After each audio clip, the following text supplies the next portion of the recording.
So the movie kicks off in this town, Riverton, back in 1994. And there's this super brutal serial killer on the loose that everyone calls the Ripper. This dude wears a mask and just ends people with this huge knife. Total psycho. The news is all over it, so everyone knows what his knife looks like. Anyway, we meet this guy named Abel. He seems like a totally normal family man, lives with his wife and their little 5-year-old daughter, and get this, his wife is pregnant. So one day, he's down in his basement and he finds the knife, the Ripper's knife.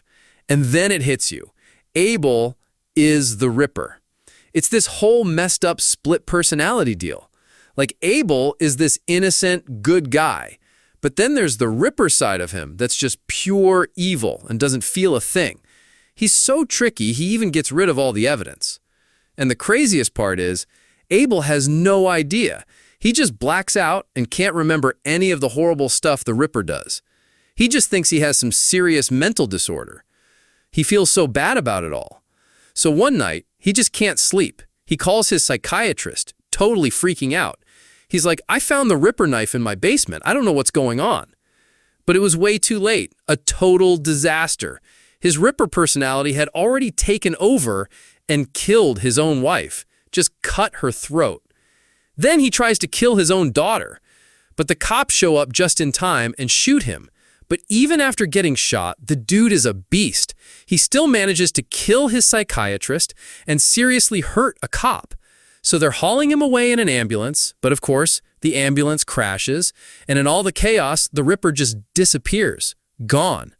They looked everywhere, but he was nowhere to be found. And even though all this crazy stuff happened 16 years ago, it's still this huge, scary story that everyone in town remembers. Okay, so every year on the day the Ripper died, the whole town gets kind of weird. But the kids, get this, they have this whole ritual. They have this theory that the Ripper's soul is still hanging around town. And on this one night, Satan lets his soul come back to get revenge on the people who caught him. And their theory gets even crazier. They think that the 7 babies who were born on the exact night the Ripper disappeared are the only ones who can stop him. So every year, these 7 kids get together to send his soul back. So there's this group, Adam, but everyone calls him Bug, and he's our main guy. Then there's his best friend, Alex. There's a blind kid named Jerome, and this total jerk named Brandon who thinks he's the leader. But the real leader is this girl, Leah, who wasn't even one of the 7 babies, but she runs the show. Every year, they pick one of them to face the Ripper. But it's just a game, right? They have this creepy Ripper puppet, and the chosen kid is supposed to throw it in the river to banish the soul. Well, this year, it's Bug's turn, and he's a total coward. They put the puppet in front of him, and he just freezes. He can't do it. Then the cops show up, and everyone scatters. Bug feels like a total loser for embarrassing his friends and for failing the ritual, because now they're all sure the Ripper is really coming back to kill people. And the crazy thing is, one of their friends gets killed that night at the bridge. His body gets dumped in the river, and the cops don't fight it for a while. So now everyone is freaking out. Is the Ripper's soul really back? Or, get this, what if he never died in that ambulance crash? What if he escaped and has just been hiding out by the river all this time? So Brandon, the jerk, starts punishing Bug for messing up the ritual. Then this religious girl totally calls him out, telling him he's going to hell for all his bad deeds. And here's the secret. He totally knocked up the principal's daughter. If the principal finds out, he'll kill him. So Bug and Alex can't stand the guy. Then they get this class project about a bird, the California condor, and Bug makes this amazing, scary costume for it. So in the middle of their class presentation, they use it to get revenge and terrify Brandon. He was awesome. But after that, things get super weird. Bug sees his dead friend's face in a mirror, and on the same day, the cops pull his body out of the river. Bug starts acting really strange, like he's a different person, talking in all these different voices. It's clear something is seriously wrong with him. The principal calls Bug's mom to ask if he's okay mentally, and she's like, yeah, he's totally normal. But she's lying. And here comes the biggest secret of all.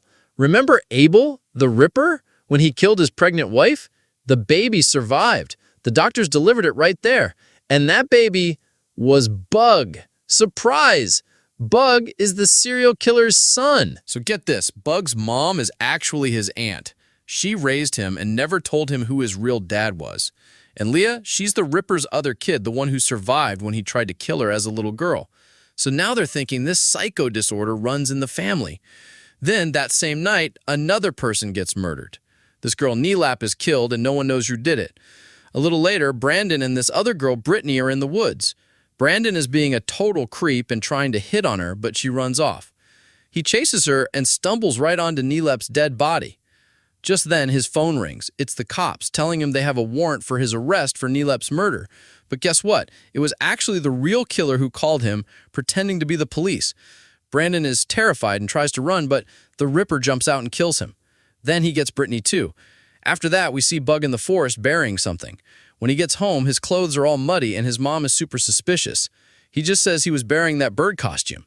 But then the cops find Brandon and Brittany's bodies. The news spreads like wildfire. The Ripper is back and he's the one doing all this. Bug's mom decides to take him to church.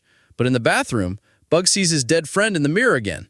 And then he finds the Ripper's bloody knife just sitting there. He picks it up and walks outside, and right there in the church, he finds his mom dead. He's standing there with the bloody knife in his hand, totally confused. Did he do it? He can't remember anything. A cop shows up and immediately thinks Bug is the killer because he knows about Bug's family history. But then, out of nowhere, a guy in the full Ripper costume attacks the cop. Then he goes for Bug, but he hears a noise upstairs and runs off. Bug follows him and finds the dead body of his blind friend, Jerome. Just then, his best friend Alex shows up. And here's where it all comes out. A total bombshell. Bug didn't kill anyone, and his dad, Abel, wasn't really evil either. It was a demonic soul that had possessed his dad's body, making him do all that horrible stuff. And now, 16 years later, that same evil soul is back, but this time, it's in Alex. Alex killed his own dad, Bug's mom, and all their friends. And if you think about it, all the murders happened when Alex was nowhere to be found. And all those different voices Bug was doing? It was the souls of his dead friends. They'd all gone inside Bug's body. He could even talk in a girl's voice. So in the final scene, Alex, totally possessed, tries to kill Bug. But Bug, with all the souls of his friends inside him, has to fight back. He ends up having to kill his own best friend. And as Alex dies, you see the evil soul finally leave his body. Turns out, Alex's dad was super abusive, which is why the soul was able to take him over so easily. And that's it. The movie's over.